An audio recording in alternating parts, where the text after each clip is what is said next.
अस्सलामुअलैकुम जी, welcome back to my YouTube channel students. आज हमने 3 इंपॉर्टेंट पॉलीसेकेराइड्स पढ़ने हैं। पहले ही हमारे पास जो इंपॉर्टेंट पॉलीसेकेराइड्स वो होता है स्टार्च। अगर इसमें पहला पॉइंट देखा जाए तो इसमें ये है कि it is found in fruits, grains, seeds and tubers.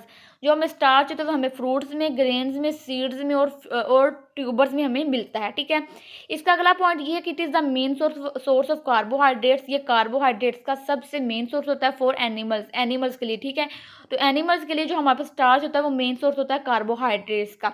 आगे इसका पॉइंट ये है कि ऑन हाइड्रोलाइसिस, हाइड्रोलाइसिस का मतलब होता है किसी चीज़ को तोड़ना। On hydrolysis it yields glucose molecule. जब हम स्टार्च को तोड़ते हैं तो ये हमें ग्लूकोज मॉलिक्यूल देता है। आपने इस बात को हमेशा याद रखना है। इसका एंड वाला पॉइंट ये है कि starch give blue colour with iodine. जब हम इसको आयोडीन के साथ मिक्स करते हैं जो हमें स्टार्च है ना वो हमें ब्लू कलर देता है। ठीक है, इसको भी आपने एज एमसीक्यूज याद रखना कि जब हमें स्टार्च को आयोडीन के साथ मिक्स करते हैं तो ये हमें ब्लू कलर देता है। आगे हमारे पास है टाइप्स ऑफ स्टार्च। अगर इनकी टाइप्स की बात की जाए तो इनकी दो टाइप्स होती हैं।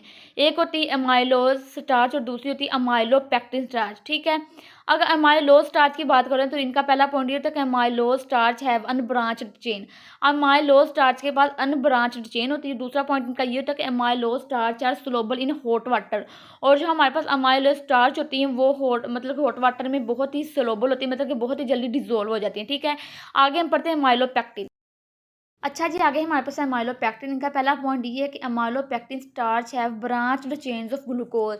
कि अमाइलोपेक्टिन के पास ग्लूकोज की ब्रांच्ड चेन होती है, जबकि हमारे पास अमाइलेज के पास ग्लूकोज की अनब्रांच्ड चेन होती है। इनका दूसरा पॉइंट ये है कि amylopectin starch are insoluble in hot और कोल्ड वाटर।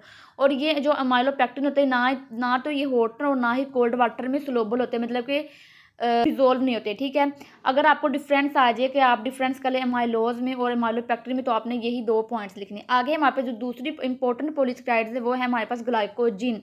पहला पॉइंट ये है कि it is the chief form of carbohydrates. ये कार्बोहाइड्रेट्स की चीफ फॉर्म होती है स्टोर्ड इन एनिमल बॉडी, जो कि एनिमल की बॉडी के अंदर स्टोर्ड होती है। ठीक है, तो ये सिर्फ एनिमल्स की बॉडी में ही होगी। इनका दूसरा पॉइंट ये है कि it is also called animal starch. तो हम ग्लाइकोजिन को एनिमल स्टार्च भी कहते हैं। इनका अगला पॉइंट ये है कि it is found abundantly in livers and muscles through in all animals body. मतलब कि ये हमें जो ग्लाइकोजिन होते हैं लीवर्स में, मसल्स में और एनिमल्स के सेल में हमें बहुत ही ज़्यादा नजर आते हैं। मतलब अबंडेंटली का मतलब होता है बहुत ही ज़्यादा पाए जाते हैं। इनका अगला पॉइंट ये है कि इट इज़ इनसोलुबल इन वाटर। ये पानी में डिजोल्व नहीं होते हैं। और नेक्स्ट इनका पॉइंट ये है कि it give red colour with iodine. और जब ये आयोडीन के साथ मिक्स होते हैं तो हमें रेड कलर देते हैं, जबकि जो स्टार्च होते हैं वो हमें ब्लू कलर देते हैं। तो इन दोनों को आपने एमसीक्यू के तौर पे हमेशा याद रखना है। इनका लास्ट पॉइंट ये है कि it also yields glucose on hydrolysis. और ये भी टूटने पे, मतलब हाइड्रोलाइसिस जब इनकी होती है तब ग्लाइकोजिन हमें ग्लूकोज के मॉलिक्यूल देते हैं और जो स्टार्च होते हैं वो भी ग्लूकोज के ही मॉलिक्यूल। अच्छा जी, आगे हमारे पास एंड वाली पॉलीसेकेराइड द सेलुलोज। इसका पहला पॉइंट देखिए है कि it is the most abundant carbohydrates in nature. जो हमारे पास नेचर में सबसे ज़्यादा अबंडेंट कार्बोहाइड्रेट्स होते हैं वो सेलुलोज होते हैं। ठीक है, अगला इनका पॉइंट ये है कि it is the main constituents of cell walls of plant. जो प्लांट्स की सेल वाल्स में जो मेन कॉन्स्टिट्यूंट्स होता है वो हमारे पास सेलुलोज होते हैं। ठीक है, कि ये सेल वाल्स जो होती है प्लांट्स की उनमें बहुत ही एक अहम किरदार अदा करते हैं। आगे ये है कि it is highly insoluble in water. ये पानी में डिजोल्व नहीं होते हैं, मतलब कि ये इनसोलुबल होते हैं पानी में। अगला इनका पॉइंट ये है कि it is not digested in the human digestive tract. अगर देखा जाए सेलुलोज हमारे जो इंसानों का जो डाइजेस्टिव ट्रैक्ट होता है उनमें कभी भी डाइजेस्ट नहीं होते हैं। आगे हमारे पास एक बहुत ही इंपॉर्टेंट शॉर्ट क्वेश्चन है इन द हार्बीवोर्स। अगर देखा जाए सेलुलोज जो होते हैं वो हार्बीवोर्स में डाइजेस्ट हो जाते हैं। इसकी वजह क्या है वो हम पढ़ते हैं। In the herbivores it is digested in the herbivores में क्या होता है कि ये डाइजेस्ट हो जाते हैं। क्यों होते हैं, इनकी वजह क्या है? Because of micro organism in their digestive tract. तो हार्बीवोर्स में सेलुलोज इसलिए डाइजेस्ट होते हैं क्योंकि हार्बीवोर्स के अंदर माइक्रो ऑर्गेनिजम्स होते हैं जो कि हार्बीवोर्स के अंदर सेलुलोज की डाइजेशन में मदद करते हैं। अब हमने पढ़ना है कि वो कौन से माइक्रो ऑर्गेनिजम्स होते हैं जो कि इनके डाइजेस्टिव ट्रैक्ट में इनकी मदद करते हैं।